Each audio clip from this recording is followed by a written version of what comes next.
बहुत बड़ी खबर मिल रही है। हूसियों ने इस्राइल पर फिर हमला कर दिया है। जी हां, एक बहुत बड़ी खबर आपको दे दें कि हूसियों की तरफ से एक बार फिर से इस्राइल को निशाना बनाया गया है। जी हां, यमन के हूसियों ने एक बार फिर से इस्राइल पर मिसाइलें दागी हैं और ये मिसाइलें कोई आम सी नहीं बल्कि सुपरसोनिक मिसाइलें बताई जा रही हैं। जी हां, बड़ी खबर आपको दे रहे हैं। हूसियों की तरफ से इस्राइल को एक बार फिर से निशाना बनाया गया है और ताज़ा हमले में आपको बताएं कि कई इलाकों में अफरा तफरी का माहौल देखने को मिल रहा है। तो इस्राइल पर एक बार फिर से हूसियों की तरफ से निशाना बनाते हुए कई मिसाइल्स दागी गई हैं और कहा यह जा रहा है कि ये मिसाइलें सुपरसोनिक हैं, हाइपरसोनिक हैं। और साथ ही साथ आपको बताएं कि इस्राइल के कई इलाकों में इस वक्त सायरन बज रहे हैं। इस्राइल के हवाले से ये कहा गया है, इस्राइल की तरफ से कि ऑफिशियल्स की तरफ से, कि इस वक्त कई जगह पर सायरन बजाए जा रहे हैं क्योंकि लोगों में खौफ व दहशत है। और एक बार फिर से होम फ्रंट कमांड की सलाह दी गई है, यानी लोगों को सुरक्षा समेत तमाम उपकरणों का सहारा लेने की अपील की गई है। यानी लोगों से कहा जा रहा है कि आप बंकर्स में चले जाएं, जहां जहां पर आपके छिपने के लिए और अच्छी व्यवस्था है वहां पर आप रहें, मोहतात रहें। ये इस्राइल में इस वक्त चल रहा है। तो बड़ी खबर आपको बता रहे हैं कि यमन के हूसियों ने एक बार फिर से मिसाइलें दागी हैं और इस वक्त इस्राइल के कई जगह पर सायरन बजाए जा रहे हैं। और ये सायरन बार बार बजाए जा रहे हैं क्योंकि ताकि जो लोग हैं वो सतर्क रहें, मोहतात हो जाएं और इस वक्त अपनी सुरक्षा को, अपनी सिक्योरिटी को उनकी तरफ से भरपूर तरीके से देखा जाए, इसलिए सायरन बजाए जा रहे हैं। और हूसी ऐसा कहा जा सकता है कि मान नहीं रहे हैं, लगातार इस्राइल को उनकी तरफ से निशाना बनाया जा रहा है। आपको बताएं कि IDF यानी इस्राइल डिफेंस फोर्स की तरफ से कहा गया है कि यमन ने, जी हां, ये हम ऐसे ही नहीं बल्कि ये ऑफिशियल स्टेटमेंट इस्राइल की तरफ से आया है, ऑफिशियल की तरफ से कहा गया है, जो कि IDF यानी इस्राइली डिफेंस फोर्स की तरफ से कहा गया है कि आम खबर नहीं बल्कि खुद इस्राइल के IDF ने यानी इस्राइली डिफेंस फोर्स ने कहा है कि यमन से इस्राइली क्षेत्र में, इलाके में कई मिसाइलें दागी गई हैं। और साथ ही साथ फौज की तरफ से कहा गया है कि एक बयान को जारी करते हुए कि हमने इसके रिएक्शन में एयर डिफेंस सिस्टम को इतना एक्टिवेट कर दिया गया हमारी तरफ से ताकि इस हमले को नाकाम कर दिया जाए। ये कहना है इस्राइल की सेना का, इस्राइली फौज का। तो इस्राइली फौज हालांकि ये दावा कर रही है कि यमन के हूसियों की तरफ से जो टारगेट किया गया है, इस्राइल पर टारगेट किया गया है, हमले किए गए हैं, जिसकी वजह से इस वक्त सायरन बजाए जा रहे हैं, लोगों में खौफ व दहशत है। और साथ ही साथ इस्राइली सेना की तरफ से, फौज की तरफ से कहा गया है कि इससे ये समझा जा सकता है, जो ऑफिशियल बयान सामने आया है, कि हूसियों ने यह हमला इस्राइल को टारगेट करते हुए किया है। लेकिन इस्राइल यहाँ पर यह कहता हुआ नजर आ रहा है कि उसने तमाम हमलों को निष्क्रिय कर दिया है, नाकाम कर दिया है और उसका एयर डिफेंस सिस्टम इतना एक्टिव है जिसकी वजह से कोई नुकसान नहीं हो पाया है। हवा में ही उसके यमन के हूसियों के मिसाइलों को दाग दिया गया है, निष्क्रिय कर दिया गया है। ये कहना है IDF का।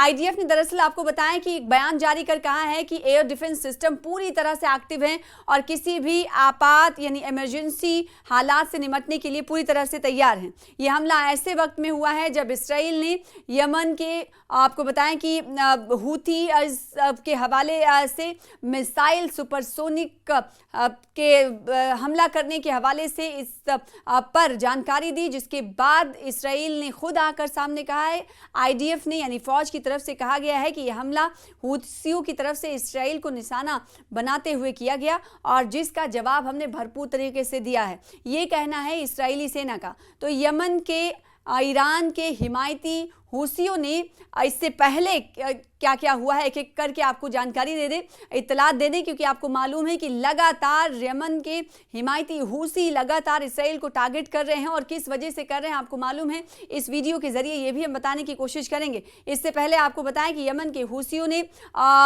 मंगल के रोज यानी 1 जुलाई को इस्राइल की तरफ एक बैलिस्टिक मिसाइल दागी थी, जिसे इस्राइल की जो एयर डिफेंस सिस्टम है, इस्राइल फिर उस वक्त भी कहता हुआ नजर आया बताया था कि उन्होंने इसे पूरी तरीके से कामयाबी के साथ नेस्तनाबूद कर दिया है, इंटरसेप्ट कर दिया है। और उसके बाद हमने देखा था कि जो हूसी थे उनकी तरफ से भी दावा किया गया था कि इस हमले का निशाना तेल अवीव के बेन गुरियन इंटरनेशनल हवाई अड्डा था। और साथ ही साथ इस हमले में उस वक्त कहा गया था कि कोई जानी नुकसान या फिर माली नुकसान की खबर नहीं है, लेकिन इसराइल के साउथ और मिडिल जो इलाके थे वहां पर हवाई हमले के सायरन उस वक्त भी देखे गए। तो कहा यह जा सकता है कि लगातार हूसी एक्टिव हैं और इसराइल को निशाना बनाया जा रहा है। और इस पर आपको बताएं कि इसराइल की तरफ से भी बयान सामने आ जा रहा है, ऑफिशियल बयान, यानी आधिकारिक तौर पर इसराइल इसे एक्सेप्ट करते हुए नजर आ रहा है। हालांकि इसराइल ये कह रहा है कि जब हूसी इसराइल को टारगेट कर रहे हैं तो उसमें किसी तरह का नुकसान नहीं हुआ है। और साथ ही साथ जब 1 जुलाई को इस जो इंटरनेशनल हवाई अड्डा है उसे निशाना बनाया गया हूसियों की तरफ से, उस पर भी इसराइल ने बयान जारी करते हुए कहा कि ये जो वाकया था, ये ताज़ा जो हमला 1 जुलाई को इसराइल की तरफ से किया गया था, उसने इलाके में कशीदगी को बढ़ा दिया है, तनाव को बढ़ा दिया है। और साथ ही साथ इसराइल ने कहा कि जवाबी कार्रवाई हम जरूर करेंगे। तो आपको बताएं कि हूसियों की तरफ से जब निशाना बनाया जाता है तो इसराइल की तरफ से जवाबी कार्रवाई की धमकी दी जा रही है, इंतबा दिया जा रहा है। इसराइल लगातार ये कह रहा है कि हमारे साथ आप जैसा कर रहे हैं वैसा हम आपके साथ करेंगे, उससे बुरा अंजाम आपका करेंगे।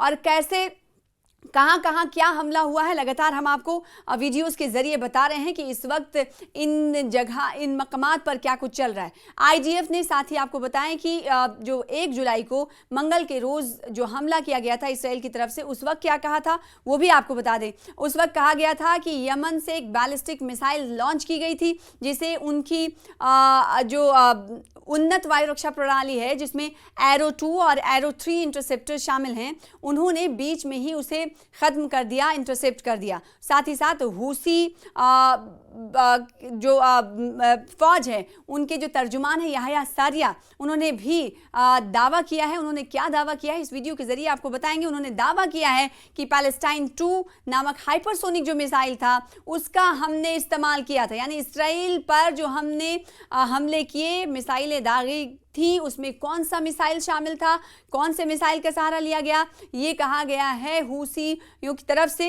हूसियों की तरफ से कहा गया है कि पैलेस्टाइन 2 नामी एक हाइपरसोनिक मिसाइल का हमने इस्तेमाल किया, जिसने मुबैना तौर पर बेन गुरियन हवाई अड्डे के ऑपरेशन को मुतासिर किया है। इसके अलावा हूसियों ने दावा किया कि उन्होंने इसराइल के इलियट, तेल अवीव और आश्केलोन में 3 जो हसास मकामात थे, हसास ठिकाने थे, उन पर ड्रोन हमले किए हैं। हालांकि आईडीएफ ने ड्रोन हमलों की हालांकि तस्दीक नहीं की है। और साथ ही आपको बता दें कि इस हमले से पहले इसराइल ने हूसी जो समर्थित हैं, यमन के हिमायती हैं, हुदैदा और सना के हवाई अड्डे में पर भी हवाई हमले किए थे। इस हवाले से भी जानकारी मिली थी, जिसमें हूसी जो थे उनके बुनियादी ढांचे को कहा गया और हथियारों के भंडार को निशाना बनाया गया था।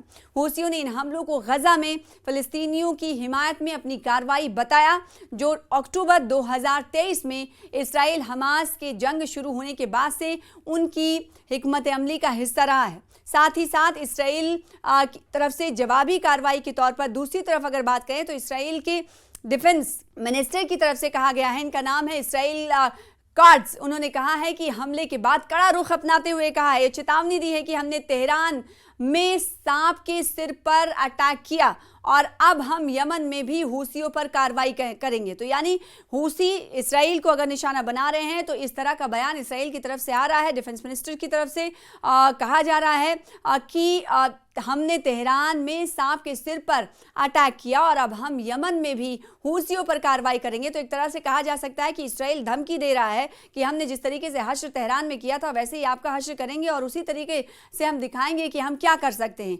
और इस बारे में वो कहते हुए नजर आए कि जो कोई भी इसराइल के खिलाफ हथियार उठाएगा उसका हाथ काट दिया जाएगा। साथ ही उन्होंने कहा कि हूसी हमलों के जवाब में यमन पर जो नौसैनिक और हवाई नाकेबंदी है उसकी भी हम धमकी देते हैं, यानी हवाई नाकेबंदी हमारी तरफ से शुरू हो जाएगी अगर इस तरह का हमला और जारी रखा गया।